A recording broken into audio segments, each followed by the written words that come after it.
Naaalala ko nung bata ako. May nasaksihan akong kakaiba isang gabi. Hindi ko maintindihan.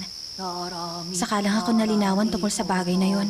Nung sa akin na mismo nangyari, ang isang kakilakilabot na karanasan paglaki ko. Lola?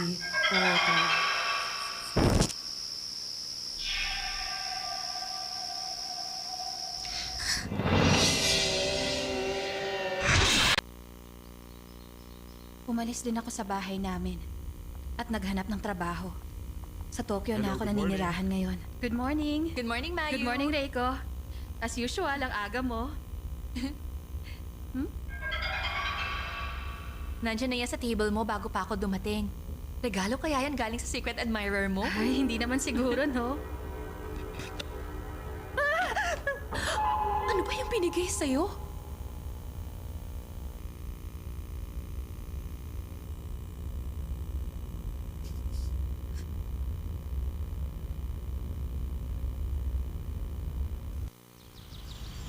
Oy, Mayu. Iniisip ko lang. Baka kasi tama ako. Inaya ka ba ni Fukuda na lumabas kasama siya? Ha? Huh?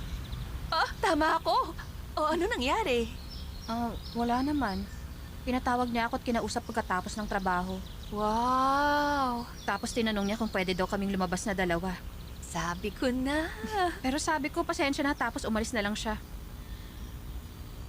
Di lang ikaw ang nag-recheck sa kanya. May babae sa accounting na Yamamoto ang pangalan na tumanggi kay Fukuda na lumabas. Talaga? Yung Yamamoto na kilala natin? Oo, at pagkatapos, nag-quit siya. Pero merong sinabi si Fukuda kay Yamamoto. Alam mo ba kung ano ang sinabi niya? Ano? Isusumpa kita. Yan ang tatandaan mo. Pero chismis lang yon. Pero alam ko, pagkatapos ng insidenteng yon, hindi na nagpakita si Yamamoto sa trabaho. Nag-quit na siya. Pero kung yung natanggap mo na regalo kaninang umaga, Reiko. Nandun siya.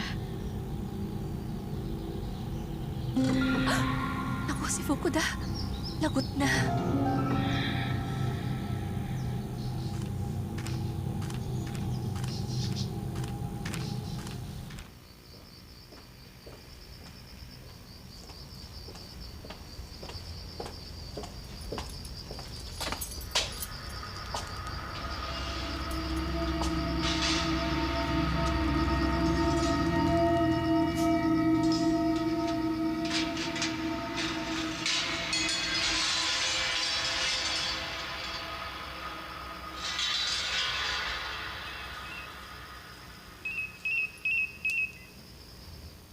Hello? Sino to?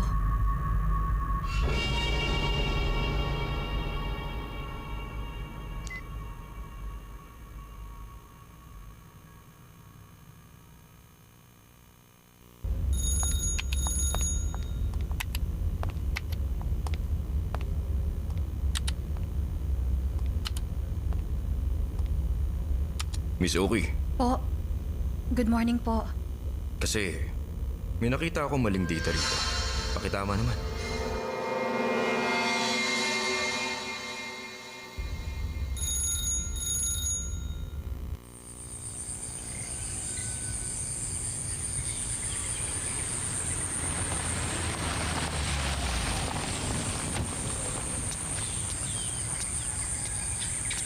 Sinabi sa akin ni Papa na bigla daw nagkasakit si Mama.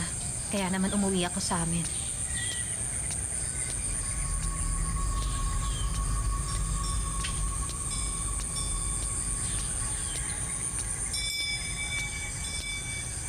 Nandito na ako! Oh, nandiyan ka na pala. Kumusta po si Mama?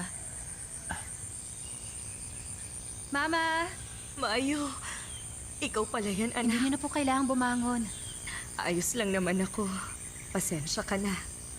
Busy kasi ako sa trabaho, kaya siguro napagod ako. Ayos lang po yun. Kailangan ko rin naman ng pahinga sa trabaho. Oo, ganun din ang papa mo.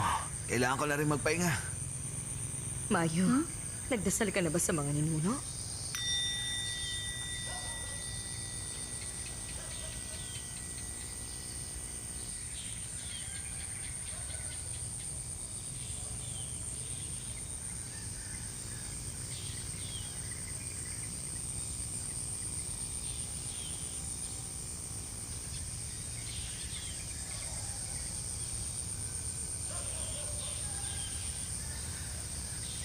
Papa, alam niyo ba nung bata pa ako, talagang natatakot ako pag pumapasok ako sa kwarto na to. Natatakot ka? May nakita kasi akong isang napakalaking ulo sa kwartong to. Isang malaking ulo. Naaalala ko nakita ko yung ulo na yon nung gabing nagdadasal si Lola rito bago siya mamatay. Kaya naman takot talaga ako dito sa loob. Naaalala ko yun. Ang daming masamang nangyari nung gabing yun. Na-ospital nga nun. Ang mama mo. Na-ospital siya nun? Tama ka. Yun yung gabi na bigla na lang bumagsak ang kalusugan ng mama mo. Sobrang nag-alala ako nun. Pero nakabawi siya. Hindi ko po alam na nangyari yun. Pagkatapos bumuti ang lagay ng mama mo, kinaumagahan, nakita na lang namin ang lola mong patay na. Nabigla ako nun. Alam kong malapit sila sa isa't isa. Para bang namatay siya para sa mama mo. Oy! Kayo na naman. Bakit po? Ikaw, kailangan mong alagaan mabuti ang mama mo bago pa mahuli ang lahat. Lola, umuwi na po kayo. Ang mama mo, mamamatay kapalit ng buhay mo. Sandali po. Huwag naman po kayo magsalita ng ganyan. Lola! Malapit na siyang dumating. Malapit Lola, ano na! bang sinasabi niyo dyan? Lola! Pasensya na. Tumakas na naman siya. Pasensya na. Ang lola ko, wala na siya sa sarili niya. Sige, Lola, tayo na po. Ayun! Nandun na siya! Nandun na siya!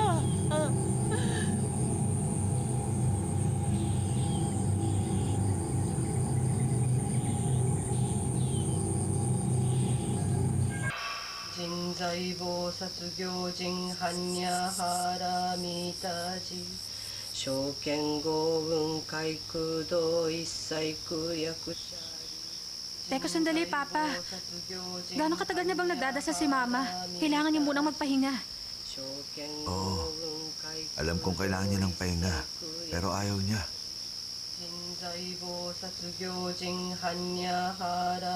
Pasensya na, Ma. Kailangan niyo pong magpahinga. Ayos lang ako. Hindi pwede. Lalo kayong magkakasakit sa ginagawa niyo. Ayos lang ako. 薬部尿税シャリ死税小北総不傷不滅不空不上不増不減絶好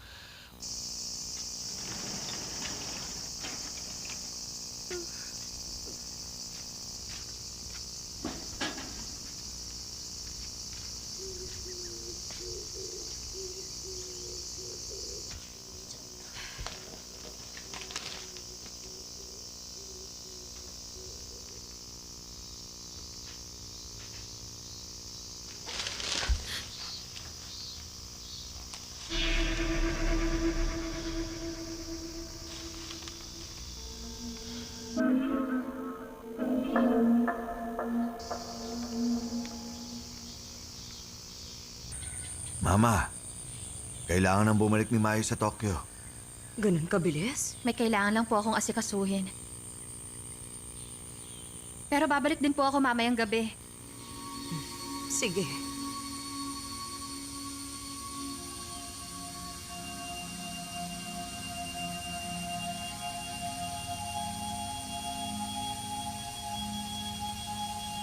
간진 자이보 사투교진 한야하라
nang ikaw ang nag-reject sa kanya. May babae sa accounting na Yamamoto ang pangalan na tumanggi kay Fukuda na lumabas.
Nagdasal na naman doon ang mama mo.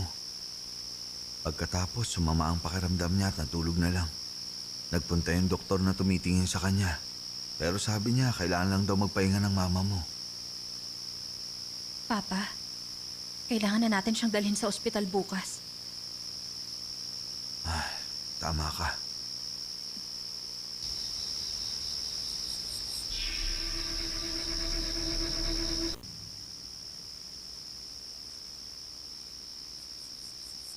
Maalinsangan ang gabi. Katulad ng gabing nakatatak sa alaala ko. Simula pagkabata.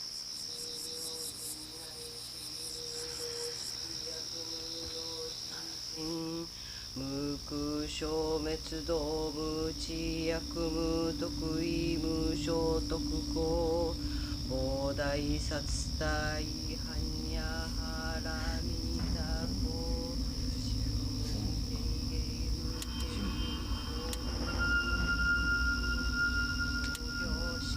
無限に微絶心に無識証拠未法無限界大式無無明人大師無老死薬無老死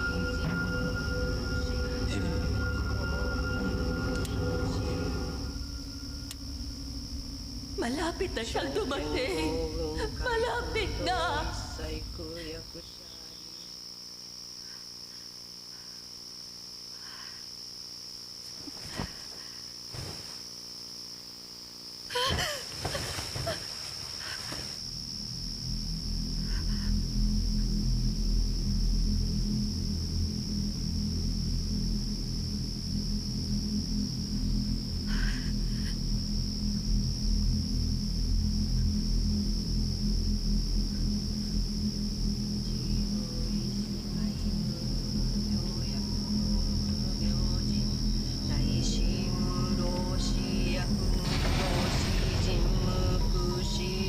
滅動無着死無得意無所得公膨大殺多違反や腹見た子新聞軽芸無軽芸公無法輪一切転倒無足教涅槃三千小仏違反や腹見つたことあのたら三脈三菩提高知般や腹見た絶大人衆税大名 Mama,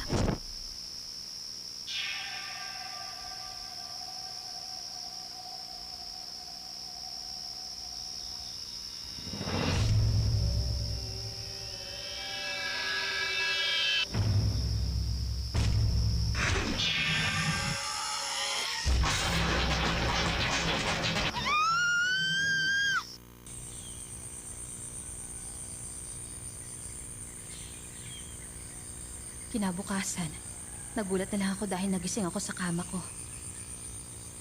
Magaling na rin ang braso ko.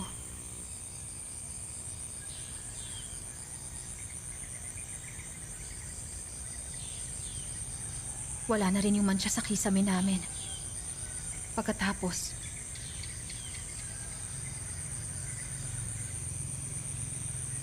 Mama! Mama! Mama, gumising ka! Mama, gising! Ano nangyari?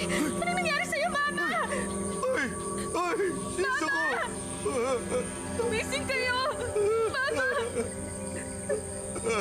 Nung araw na yon, sa halos kaparehong oras ng pagkamatay ng mama ko, namatay rin si Fukuda dun sa Tokyo.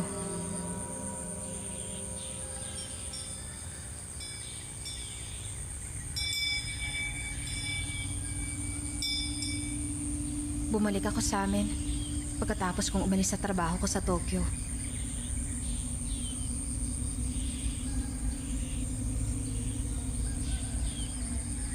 Namatay si Lola kapalit ng buhay ni Mama. At namatay si Mama para iligtas ako sa sumpa ni Fukuda. Yun ang pinaniniwalaan ko.